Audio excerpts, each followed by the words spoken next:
प्रजापिता ब्रह्मा कुमारी ईश्वरीय विश्वविद्यालय के तत्वाधान में आयोजित 12 ज्योतिर्लिंग दर्शन मेला का शुभारंभ शनिवार को श्रद्धा और भक्ति के वातावरण में हुआ। इस अनूठे धार्मिक आयोजन में श्रद्धालु एक ही स्थान पर भगवान शिव के सभी 12 ज्योतिर्लिंगों के दर्शन कर सकेंगे। मेला 11 नवंबर तक चलेगा और प्रतिदिन सुबह 8 बजे से शाम 7 बजे तक श्रद्धालुओं के लिए खुला रहेगा। यह मेला royal palm banquet hall, Khushalpur road निकट ब्रेड फैक्ट्री, मुरादाबाद में आयोजित किया जा रहा है। कार्यक्रम के उद्घाटन अवसर पर मुख्य अतिथि के रूप में एसपी सिटी रणविजय सिंह पहुंचे। उन्होंने कहा कि ऐसे आयोजन समाज में आध्यात्मिक जागरूकता बढ़ाने के साथ साथ लोगों को नैतिक मूल्यों और शांति के मार्ग पर चलने की प्रेरणा देते हैं। उन्होंने ब्रह्म कुमारी संस्था की सराहना करते हुए कहा कि यह संगठन समाज में सकारात्मक ऊर्जा और ईश्वर के प्रति आस्था को सशक्त करने का कार्य कर रहा है। और आपसे भी अपनी भावनाओं को शेयर करता हूँ, अपनी फीलिंग्स, अपने ऑब्जर्वेशन शेयर कर रहा हूँ। जिस दिन आप उस तरीके से चलना शुरू कर देंगे, आपको अंदर से बहुत खुशी मिलेगी, आप संतुष्ट होंगे। नहीं तो आप घर में जाएंगे तो सास बहू के झगड़े देख रहे हैं, भाई भाइयों में खून खराबा हो रहा है, सड़क पे जा रहे हैं तो एक दूसरे से आगे बढ़ने की होड़ है, बिजनेस के फील्ड में देख रहे हैं तो एक दूसरे की कट थ्रोट कंपटीशन में लोग एक दूसरे को काटने में गला काट स्पर्धा दे झेल रहे हैं। जीवन के किसी भी छोर में, किसी भी विधा में चले जाइए, किसी फील्ड में चले जाइए, आप देखिएगा कि बस एक दूसरे का गला काटने में लगे।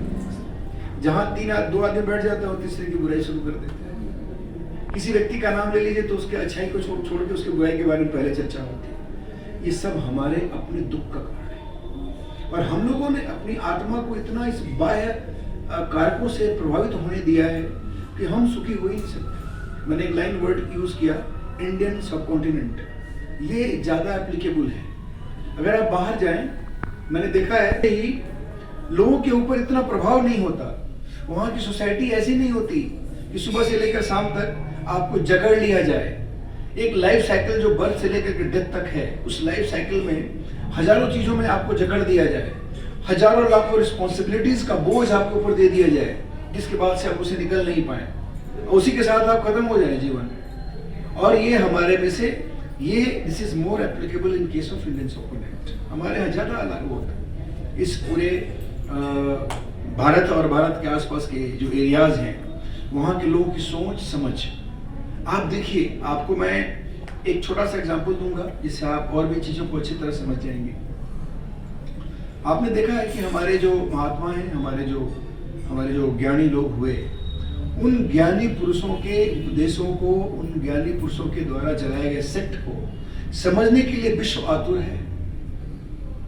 आज हमारे वृंदावन और पूरे मथुरा में अगर आप देखें तो जो टूरिस्ट प्लेसेस हैं, वहाँ पे मोर देन 60-70% लोग विदेशों से आकर हमारे राधा कृष्ण का भजन करते हैं, राधा कृष्ण के अनुयायी हैं। वो इसलिए हैं कि उनको ये एहसास हो गया कि हमारी आत्मा क्या है और हमारा शरीर क्या है। इस मेले में श्रद्धालु सोमनाथ, मल्लिकार्जुन, महाकालेश्वर, ओमकारेश्वर, वैद्यनाथ, भीमाशंकर, रामेश्वरम, नागेश्वर, काशी विश्वनाथ, त्र्यंबकेश्वर, केदारनाथ और घृणेश्वर ज्योतिर्लिंग के प्रतीकात्मक दर्शन एक ही छत के नीचे कर सकते हैं। यह दृश्य श्रद्धालुओं के लिए एक अद्भुत और दिव्य अनुभव प्रदान कर रहा है। धार्मिक दर्शन के साथ ही संस्था की ओर से निःशुल्क राजयोग परीक्षण शिविर भी आयोजित किया जा रहा है, जो 9 से 11 नवंबर तक प्रतिदिन प्रातः 7 बजे से 8:30 बजे तक और सायं 5 बजे से 6:30 बजे तक चलेगा। इसमें लोगों को ध्यान और आत्मिक शांति प्राप्त करने के उपाय सिखाए जाएंगे। इस अवसर पर जोनल प्रभारी आशा दीदी, बीके लक्ष्मी, बीके रानी, मनोरमा गुप्ता, मुकुल अग्रवाल, अनिल सिंह और शुभम सहित अनेक श्रद्धालु एवं समाज सेवी उपस्थित रहे। पूरे परिसर में भक्ति और शांति का वातावरण छाया रहा। श्रद्धालुओं ने कार्यक्रम की व्यवस्था और आध्यात्मिक वातावरण की सराहना करते हुए आयोजकों का आभार व्यक्त किया। प्रजापिता ब्रह्मा कुमारी ईश्वरीय विश्वविद्यालय की ओर से ये 12 ज्योतिर्लिंगम मेले का आयोजन किया गया है। इस मेले में 12 भगवान शिव के मंदिर बनाए, जैसे वैद्यनाथ, सोमनाथ, विश्वनाथ, महाकालेश्वर, ओमकार, भीमाशंकर, केदारनाथ। तो ये मंदिर से हमें भगवान शिव के भिन्न भिन्न स्वरूप देखने को मिल रहे हैं और चित्रों के माध्यम से ये बताया जा रहा है कि परमात्मा एक है, निराकार है और जिसको सब धर्म वालों ने माना है।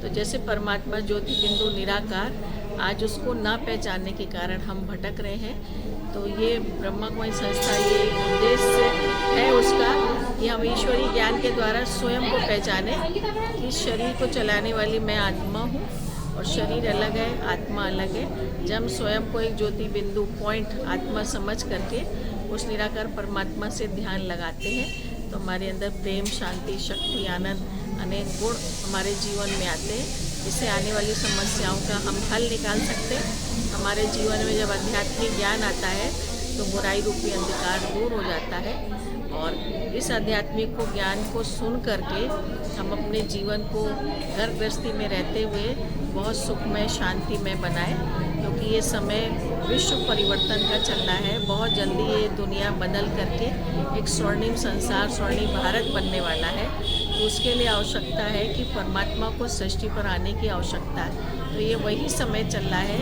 कलयुग का अंत और नई दुनिया का आगमन होने वाला है। तो कलयुग सतयुग का बीच का समय, जिसको हम पुरुषोत्तम संधि बेला संगम युग कहते हैं, ऐसे समय पर वो महापरमात्मा विश्व रचयिता, विश्व निरंता इस सृष्टि पर अवतरित होते हैं एक मानव के तन में, प्रजापिता ब्रह्मा के तन में इस सृष्टि पर अवतरित होकर के हम सभी मानव मात्र को सुख शांति का वरदान देते हैं।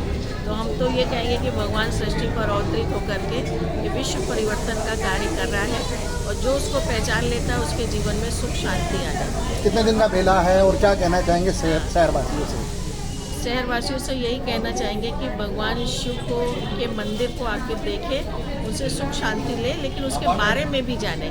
और इसी के लिए हम लोग ने 3 दिन का राजयोग शिविर रखा है, जिसमें हम लोग मेडिटेशन सिखाएंगे, ध्यान क्रिया सिखाएंगे, भगवान शिव के बारे में बताएंगे, स्वयं के बारे में बताएंगे, इस दुनिया का नाटक क्या है, राजयोग क्या है, कैसे हम ध्यान लगाएं, वो सारी बातें। 3 दिन का शिविर है, 9, 10, 11 को सुबह है 7 बजे से 8:30 बजे तक और शाम को 5 से 6:30।